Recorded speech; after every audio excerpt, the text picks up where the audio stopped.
每年到了年底都有各种媒体会发布他们的新年预测。这种预测中呢，最有全球影响力的应该就是《经济学人》杂志了吧？没有之一。恰好如今又是多事之秋，2023年底的现在回顾过去的2年短短的时间里，竟然有很多热点大事都已经恍如隔世，有一种万事不可预料的感觉。那么与其预测2024年，不如先回头看看被认为对国际大事预测最准确的《经济学人》在这样的年头里预测效果怎么样话不多说，我们先看看去年底《经济学人》对2023年的10大编辑预测。第一，关于乌克兰，能源价格、通货膨胀、汇率、经济增长、食品供应，所有的这些都将取决于未来几个月的冲突的进展方式。乌克兰的迅速反击应该是让普京始料未及，但是之后最有可能的结果应是双方陷入僵局，而后俄罗斯将努力拉长冲突的时间，希望以西方能源短缺和美国政治转变的机会削弱西方对乌克兰的支持。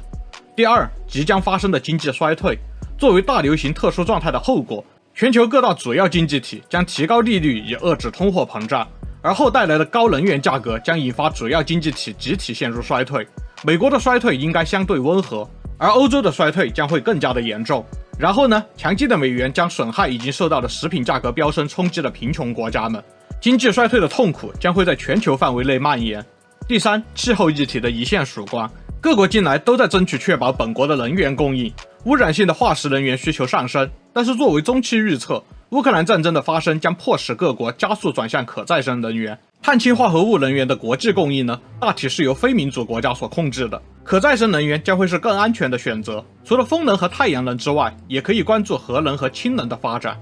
第四，中国的发展巅峰。到4月份，印度的总人口将来到大约14.3亿人，超越中国人口。随着中国的人口下降，经济会面临困难，可以预期会有很多关于中国发展是否已经到达巅峰的讨论。增长放缓可能意味着中国的经济永远不会超越美国的规模了。第五，分裂的美国。尽管呢，共和党在中期选举中的表现并不如预期，但是在一系列具有争议性的最高法院裁决之后呢，关于堕胎、枪支和其他热点议题的社会和文化分歧会继续扩大。唐纳德·川普正式参加2024年的总统选举，将会为美国的分裂火上浇油。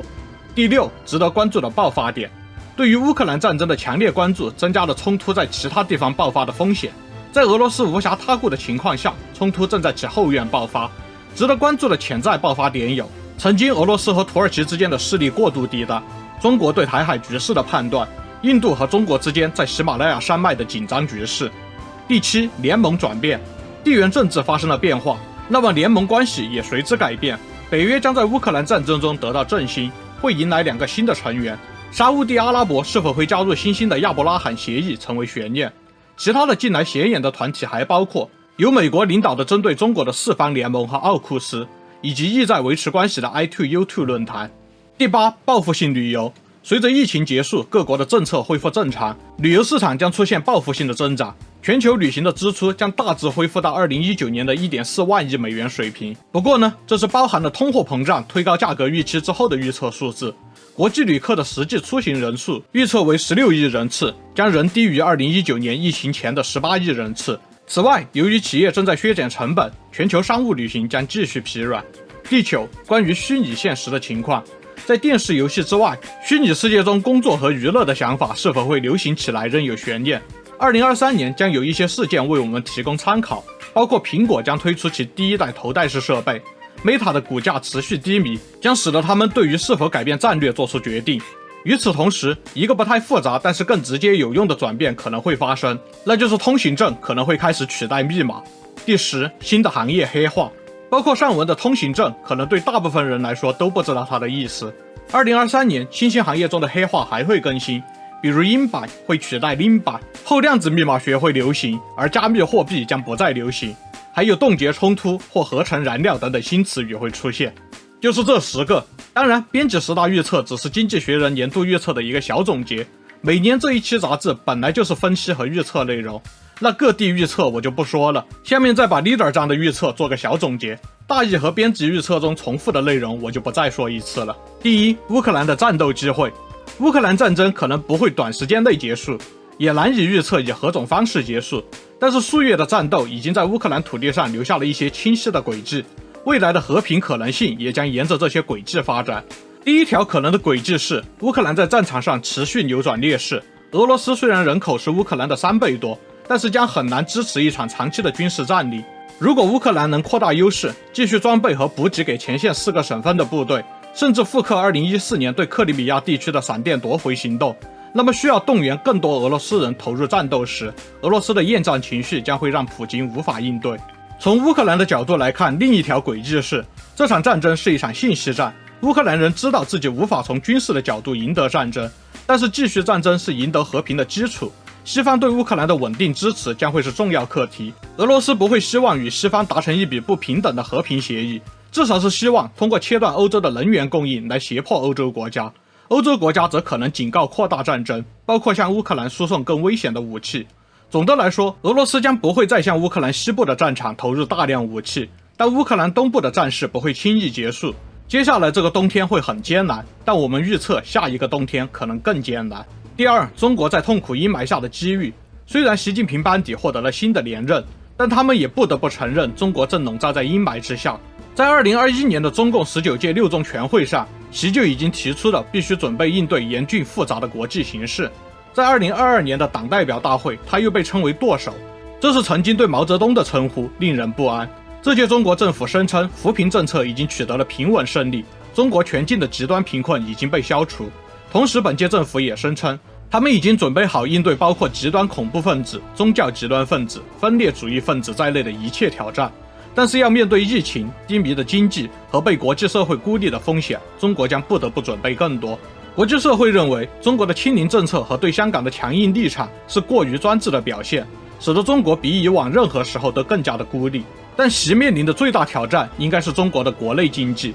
2023年将是他的考验之年，他将发现管理一个经济增长放缓、应对人口老龄化，并且受到西方制裁的中国是多么困难的工作。现在中国的一系列严重挑战还包括粮食供应不稳定、青年失业率不稳定、高校新毕业生的就职率不稳定、房地产市场低迷，这些问题会威胁到社会稳定的信心。中国将投入基础设施的改善和消费模式的调整，以维持经济增长，但这只是暂时和部分的解决方案。第三，银行家与国家预算。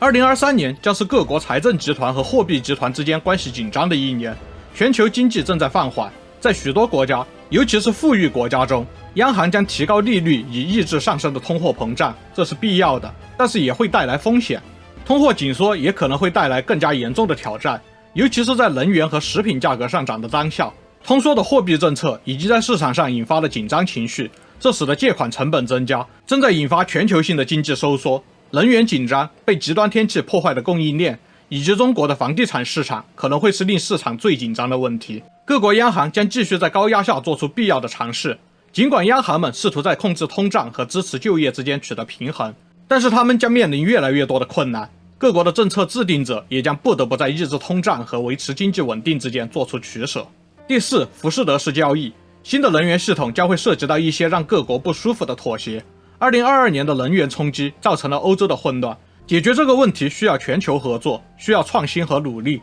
需要确保新的能源系统能够稳定运行。从法国的核能重启到南非与博茨瓦纳的合作，都预示着这样的变化正在发生。在接下来的困难时期，各国将努力用新的方式投资于最短缺的部分。长期来看，各国将需要面对一个新的现实，那就是在构筑可接受的可持续产业链的同时，也要应对由主要国家建立的工业体系。第五，与智障斗争。疫情、地缘政治冲突、全球供应链中断，任何经历过这些事情的企业领导者可能都会觉得他们已经经历了所有可能的挑战，但是接下来他们还必须准备好迎接通货膨胀和经济停滞的双重打击。这种恶性的滞胀对企业的挑战，上一次发生还是在1970年代。2023年的企业领导者将面临一项艰巨的任务，他们必须管理好各种价格压力的来源。首先是供给侧成本的压力，这包括能源成本、原材料价格上涨和通胀带来的其他成本增加。那些在供应链、业务模式和产品定位方面做出了明智调整的公司，将会更有希望在通货膨胀的风暴中生存下来。那些能够有效利用数字技术提高生产效率的公司，以及能够提高价格而不失去太多顾客的公司，将建立起未来的优势。第六，国歌修改。国歌一般是一个非常敏感的话题，废弃旧的国歌通常都伴随着激烈争论，但是各国在各种国际舞台上演奏的国歌中，有许多都已经过时，正在等待更新。比如英国的国歌《天佑女王》可能很快就得改了，因为歌词中提到的是女王而不是国王。还如意大利可能也希望重新审视其国歌《兄弟意大利》，因为其中存在着性别平等的问题。如果意大利做出修改，许多拥有类似国歌歌词的国家中也可能发生修改的请愿。